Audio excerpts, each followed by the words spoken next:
Hello again. Welcome to the closing bell on 7th of June for me, about midday. And you may be wondering, well, where's this sell-off that you talked about last week? And I realize that things have turned back up, and I just want to show you why the signal was never actually generated to sell, because we never got the weekly sell pivot. And this is a great little sort of example of why there's sort of so many rules in place when you do sort of trade the market. You want to be sure that you've got all the boxes ticked before you think you've got the odds in your favor.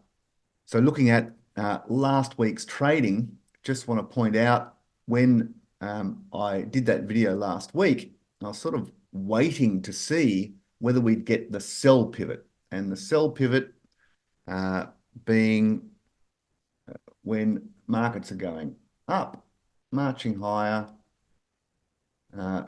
We're waiting for a weekly close, because I'm looking at the weekly chart, below the low of that highest price bar. So as markets are marching higher, we're waiting until things weaken off enough that we get a weekly close down here. So that would be a red bar, that one. Let's just say they're green bars, everything marching higher, where the week closes above where the week began, and then things turn down. So that's the first sign that potentially things are turning down, because how can the market sell off a long way without creating one of those sell pivots? So if I was looking here, you can see the weekly green bars marching higher, high there, and then the sell pivot is the weekly close below the low of that highest price candle. Similar here, prices marching higher, and then we have the weekly sell pivot there, which is your first sign that things may be turning down. So from that point of view, looking at this weekly chart of the S&P 500 and the way it's traded over this last year, you can see weekly trends going up there. The weekly trend turned up in November last year, and we've got the 10-week exponential well above the 20-week simple. So, it's been in a weekly uptrend ever since late last year, and there's no signs yet of that weekly trend turning down. So, from that point of view, monthly trend pointing up, weekly trend pointing up, daily trend pointing up, everything's still very strong. I was just looking last week at that bearish divergence, but the bearish divergence wouldn't be confirmed until we did get the weekly sell pivot. And you can see here, weekly prices marching higher and higher and higher. And this was a few months ago. And then we've got the weekly sell pivot occurred there. And then we got 1 week, big sell-off in that week. And then things turned up. We've got the weekly buy pivot, things marching higher. And then last week, when I was talking to you, prices were down here. And I was saying, look, if we do get the weekly sell pivot, that will confirm a potential weekly bearish divergence. And that's when the odds are higher that we could get more downside, which could then kick those weekly charts into a downtrend. And of course, as always happens in the market, as soon as you say something, it shoots in the opposite direction at 1,000,000 miles an hour.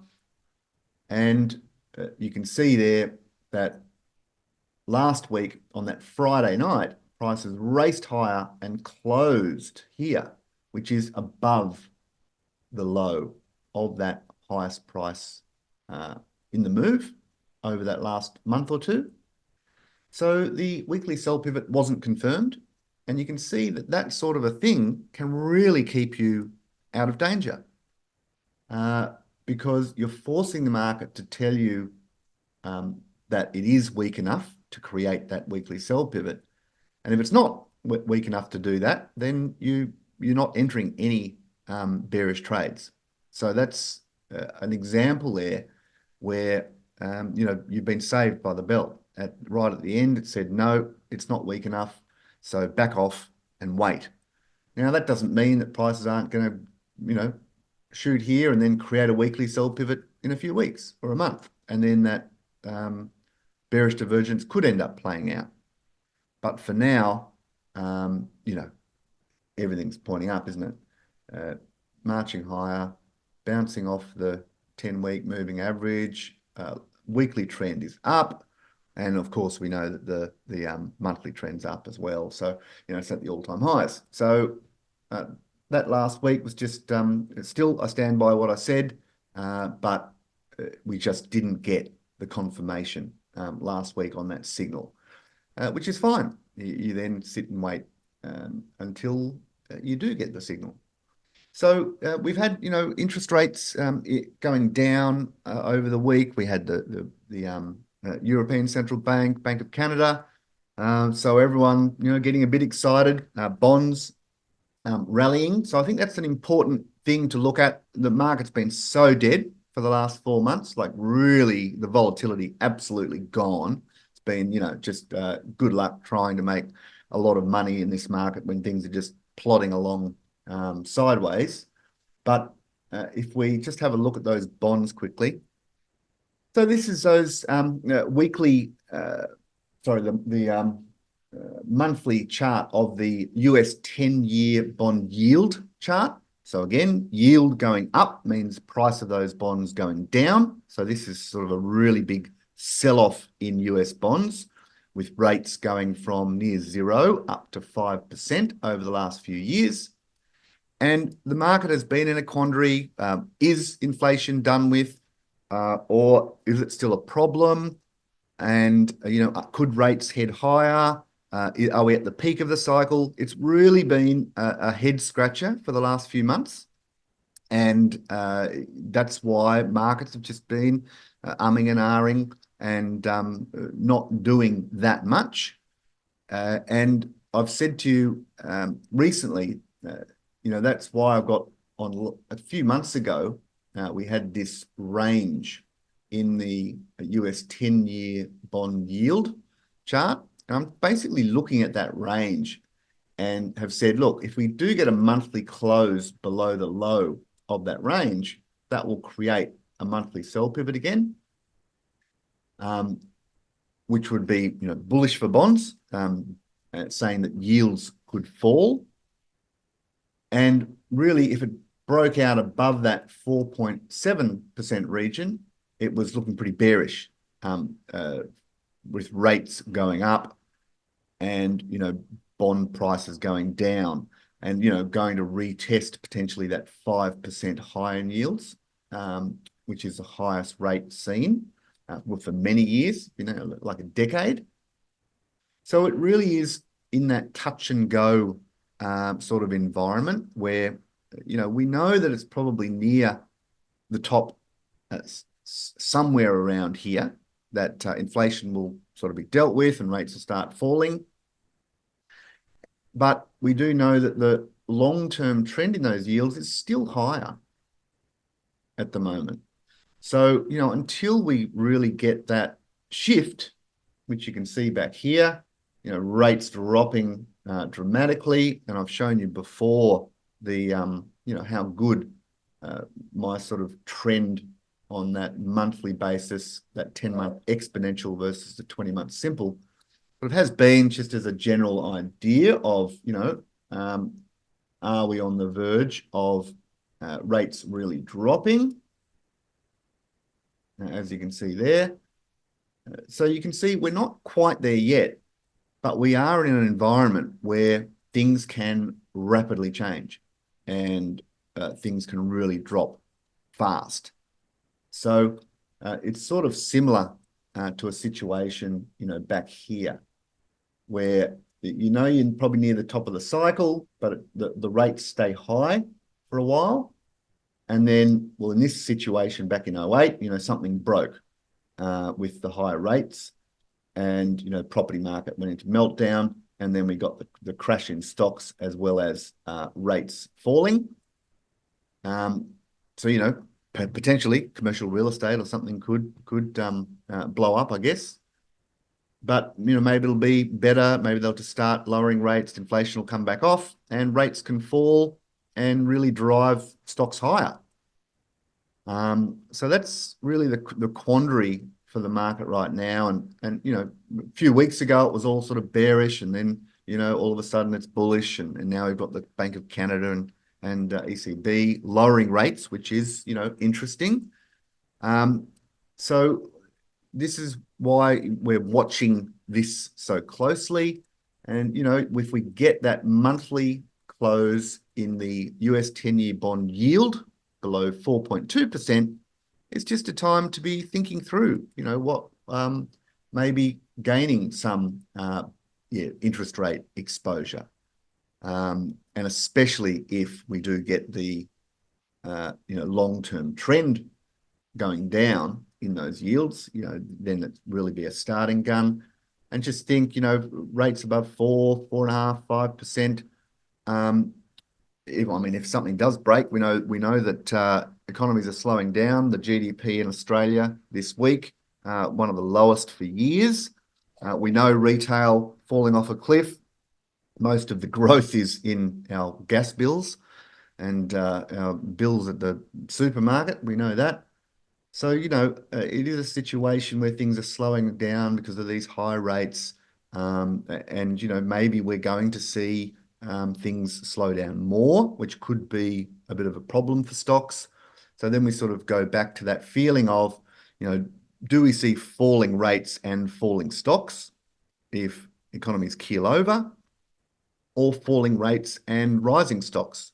So there's sort of, that will be the thing that can, I guess, be a pretty high odds is of falling rates if inflation really does start dropping and we know interest rate cuts are coming. So from that point of view, you sort of want to gain some exposure to some interest rate and some duration, so that you've got a bit of a hedge on your portfolio, that you're locking in some high rates for part of your portfolio for a while. If stocks take off, great.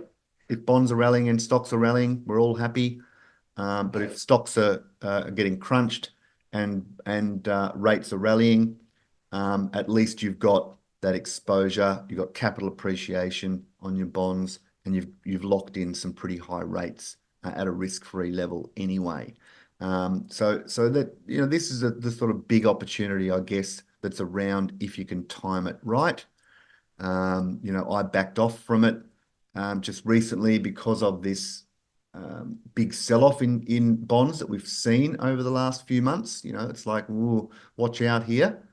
But if it just turns straight back down and we get the rates rolling over again, it can rapidly fall away. So that's why it's sort of been on tenterhooks for me, going back to the sidelines and waiting to see how this plays out.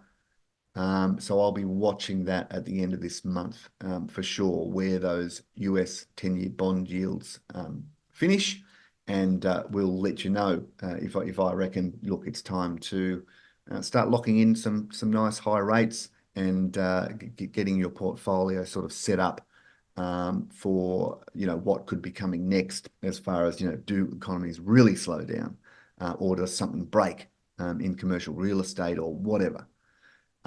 So that's probably the big thing this week with those rates dropping. We've seen gold taking off again as a result of that. But just from the point of view of this rally as it's developing, we're looking at this and wondering, is it breaking away from the range of the past few years? Is that now done? As I've shown you before, markets move in a series of sort of being out of balance and rallying, and then in balance, and then out of balance, rallying, and then in balance for years. And then is this the next big rally? And so you want to give that the benefit of the doubt and let it go. and have your lines in the sand where you say, rightio, it's not working out and things are turning down. And so, just looking at that, I'm looking at those monthly bars as they march higher. You'll see here long-term trend turns up, buy pivot.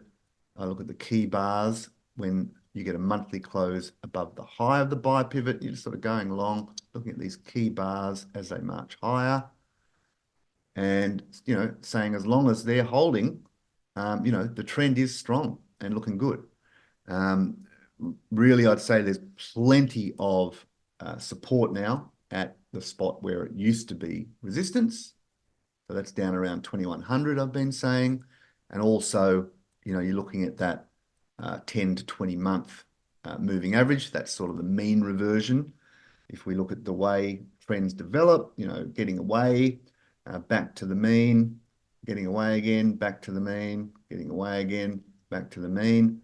And then you've got the longer term mean for me is the 20-month moving average. And then I have, those Bollinger Bands around the 20-month moving average, which give you a sense of volatility, but also of the sort of extremity of the way that prices move around that 20-month. So, you're imagining it, prices really do this, don't they?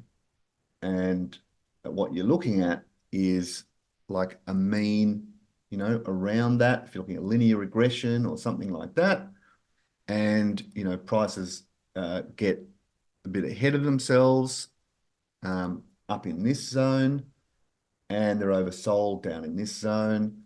And, that's sort of how prices move. So that's really what I'm looking at there when I'm looking at the Bollinger Bands around it. You can see prices sort of bouncing around, volatility dying, but still bouncing around, sorry. Volatility bouncing around that 20-month moving average. And you can see volatility really dying there. The Bollinger Band's getting very tight. You get a volatility breakout, but still it's sort of ends up beholden to that 20-month somewhat, doesn't it?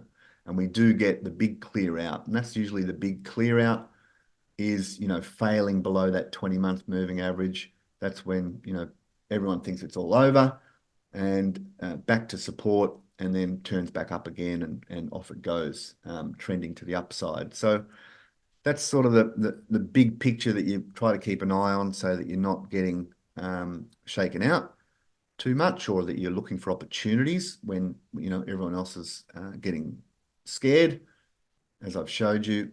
When you're looking at the ranges, how they develop, and that they develop around these midpoints, points of control, which are like gravitational points, which the market oscillates around.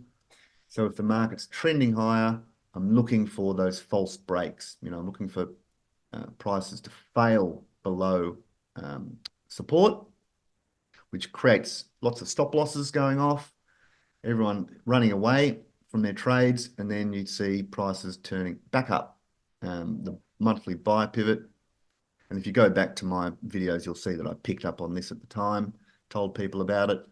And then you get that mean reversion, and then off it goes again, trending to the upside. So that's how you sort of are looking for these opportunities, looking at the monthly bars as they march higher, and getting a sense of where support should be.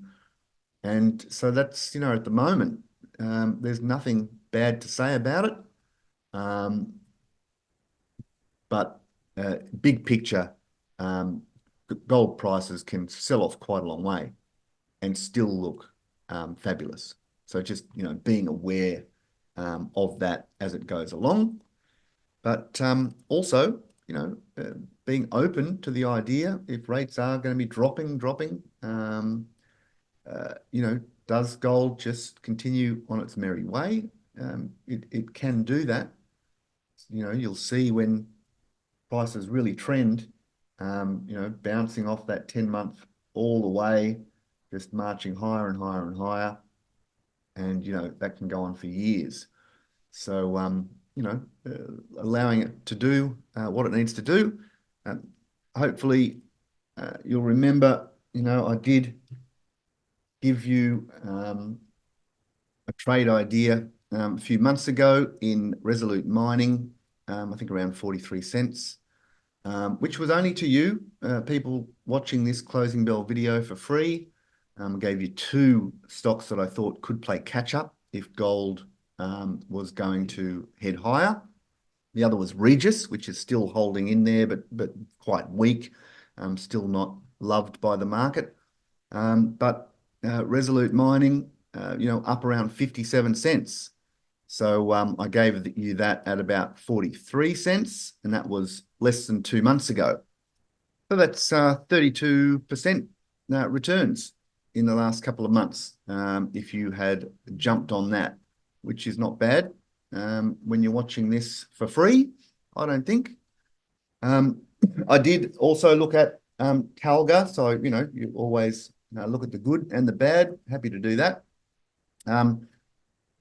All this sort of graphite, they're all on the nose. The market couldn't give a stuff about them at the moment. They're, this one still trending down. We've got the first signs, a monthly buy pivot there. I think it is nearing the end of its sell-off, but we've just got to wait until there's signs of life in graphite, things turning back up. If I'm still, looking at this, looking at that massive wave higher during 2021, and it's definitely fallen over with everything in the sort of future-facing metals space and that sort of thing. But have I given up on it completely? Not yet. I wouldn't be running away from this until it really plummeted below the bottom of that sort of buy zone. So that's down below what, sort of 40 cents or something. If I was to look at this range, which it did on that monthly buy pivot, it's all the way down at 17 cents is where I'd usually be placing a stop loss on a trade that I did in that range, because as I show you, prices can have these false breaks which shake everyone out. So you want to make sure that if you're buying, that you can withstand one of those shakeouts, and that your stop loss is far enough away below that range so that you're not going to be one of those people shaken out in the short term, because that's sort of what it will often do. So if anything, if it does weaken off, I'd expect it to, find support around that sort of 47 cents to 32 cents and turn back up. So that's how I'm sticking to that until it, really fails. I think ultimately it's going to be a buy because, there is signs of life in a few of these things, that were the former market darlings that are trying to turn higher, like in the lithium space. Vulcan Energy is trying to come to life. It's just got some money of Hancock Prospecting and some of their other large shareholders. So there's still big shareholders willing to back them to do this, zero carbon, geothermal energy based lithium extraction. And this stock rallying, on the hype up to about 17 bucks. It's pulled back massively and back into that buy zone area. We've got the monthly buy pivot. We've got a nice rally that's come recently, not quite in long-term uptrend yet, but that's going to possibly be a great one to pick up on the back foot and just put in the bottom drawer, because if they do manage to do what they've been saying, lithium markets turn back up, they get going. I mean, the NPV on their project, it's in the multi-billions. So it's one of those ones where, maybe low probability it all works out, but if it does, it'll go gangbusters. that's sort of the market we're in at the moment. Really watching these interest rates like a hawk. Uh, can they soften off, lower, start going down is the Fed going to follow suit with Canada and Europe?